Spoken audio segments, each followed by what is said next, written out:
చాలామంది ఎందుకులే ఆపరేషన్ వరకు టాబ్లెట్స్తో సరిపెట్టుకుందాం అనుకుంటారు. సో ఈ ఆపరేషన్ వరకు వెళ్ళాలంటే కొద్ది ఖర్చుతో కూడుకున్నట్టు పని. సో ఎటువంటి ఆపరేషన్స్ అంటే లైక్ అందుబాటులో తక్కువ ధరకి అందుబాటులో ఏమైనా లభిస్తూ ఉంటాయా? లాప్రోస్కోపీ అండి ఇప్పుడు అంటే కాస్ట్ ఎఫెక్టివ్ ఉంటుంది.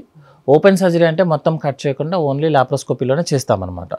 జనరల్గా అండి ఇలాంటి ఎస్డిటీ ప్రాబ్లం ఉన్న వాళ్ళు ఒక 3 months కనుక కంటిన్యూస్గా ఎస్డిటీ టాబ్లెట్లు వేసుకున్నారనుకోండి, మీకు ఖర్చు అట్లీస్ట్ 1 lakh వరకు వెళ్ళిపోతుంది. 3 months అంటే మీరు ఎవ్రీడే టాబ్లెట్లు మార్నింగ్ ఈవినింగ్ టాబ్లెట్స్ వేసుకోవాలి.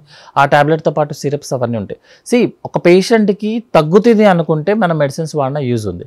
లైక్ మీరు BP medicines, thyroid medicines, diabetic medicines ఉంటాయి. అవి కంట్రోల్ చేసుకోవాలి లైఫ్ లాంగ్ కాబట్టి మనం దానికి పెట్టినా కొద్ది.